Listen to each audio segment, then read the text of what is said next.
Was it the return of Bradley that made you go with a fair amount of big dime, or is there just something about that package that you feel like you're able now to kind of trust?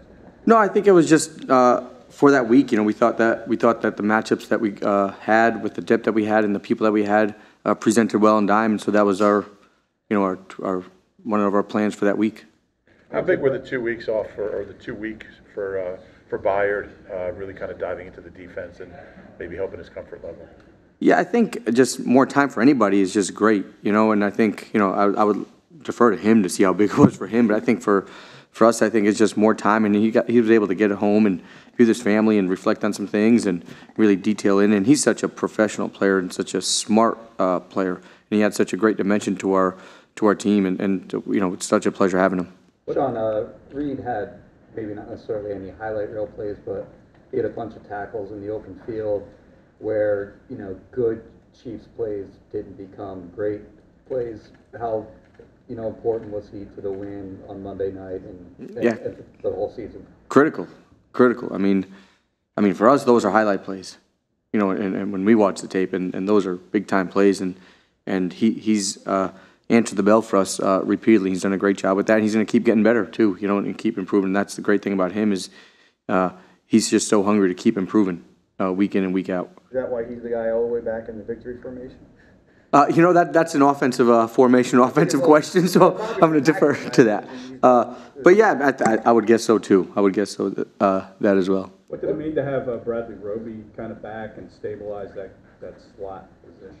Yeah, I think it was great, you know, to get him back. I know he was eager to come back and kind of get his feet wet, and you know, after not playing for a while, you know, the conditioning, all that stuff is important, and so he did a good job. And you know, it's just we just trying to keep finding and building that combination of guys that we like back there, and by matchups and by week, and who we like to present out there, and he's done a tremendous job for that. What does having 4 guys in the secondary play 100% of the snaps, which you really haven't had all year, do for you as a coordinator, and able you to do maybe you wouldn't be able to otherwise?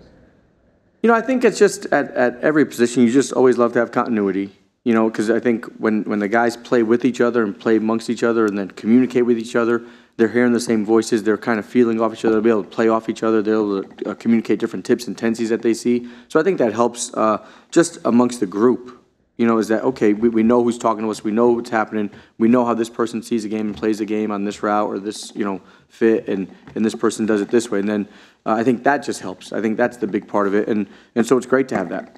What are the challenges of going up against an offense that just changes its coordinators mid-season? Yeah, that's always a challenge. You know, you're trying to really try to see what the identity and the philosophy of the new play caller is, and the tweaks that he wants to bring to it. And you know, Joe's obviously done this before in this league at a high level, and so he's got a lot of experience, and they've got a lot of great players, and you know, they present a lot of different challenges for us, and it'll be an exciting matchup to prepare for. What goes into the second half improvement that we've seen lately? I think you guys have only given up 6 points the last 2 second halves combined.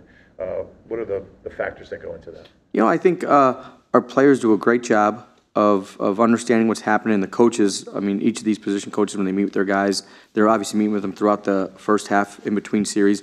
It's just kind of getting everybody back to, hey, this is what we got to do to go win this second half, and it's with whatever our plans are and whatever our tweaks that we got to make. We communicate as a staff and the coach and with the players, and then the players respond. You know, it's ultimately on them, and they do a great job of kind of, and we try to get them in the right positions, and then they do a great job of coming out with that energy and that intensity to come out and really dominate in the second half, and they've done a great job of that. Kind of along those lines, you guys really firmed up against the run in the second half against the Chiefs. I guess, were there changes at halftime, or was it more just about individual performance?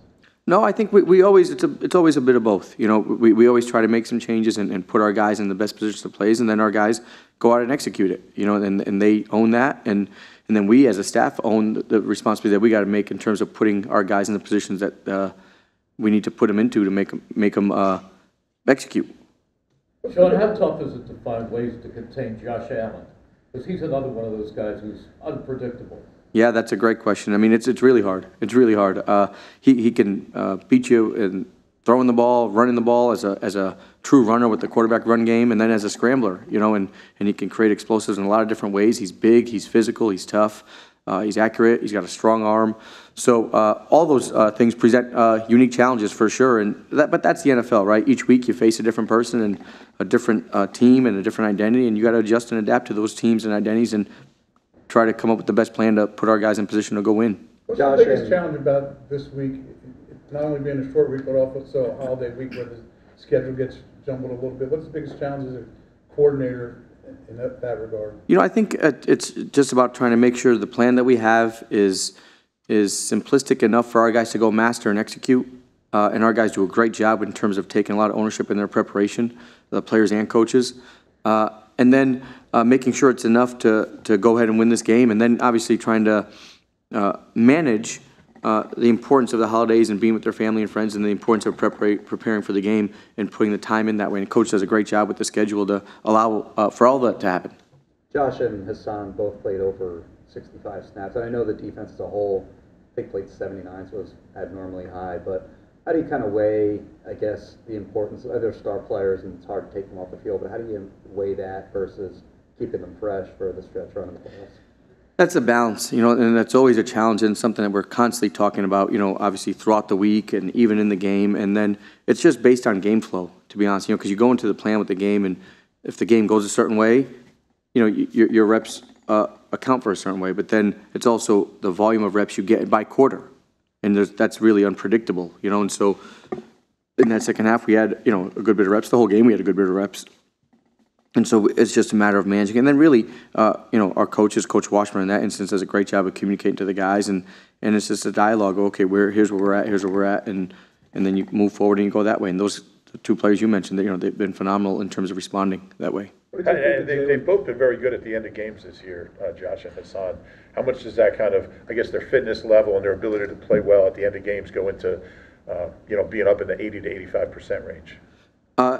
You know, I think in terms of conditioning, that's always a big thing, and that's a foundational thing that we really believe in, is making sure our guys are conditioned. We practice a certain way to help them get into shape and condition. They got to do their own stuff too to stay up with that. And then so I think that's a huge part in terms of letting these guys go and finish games. And I think our whole defense has really shown that they've been able to do that. What did you think of Jalen Carter's attempt to intercept the spike?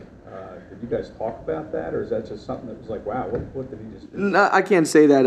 I can't say I drew that one up, so I won't take that credit. But you know, I mean, he's a smart player, and you know, he went and go take his shot in an important situation. So good for him. As long as there's no penalties or anything associated with that, and it was a clean play, and it's pretty impressive how you can slide underneath the center's legs that way. But yeah, good. Did you know it was coming? I mean, did you guys talk? Did he say, "Hey, I might try this at some point," or was that just something he did on his own? No, you know, I mean, we have a lot of different types of conversations throughout the week with all the guys, and they kind of know, you know, like we've talked about before. You know, the defense allows them to go make some plays in different situations when they need to go do that, and as long as they're playing within our structure and our framework, you know, we encourage that because we want our players to go make plays.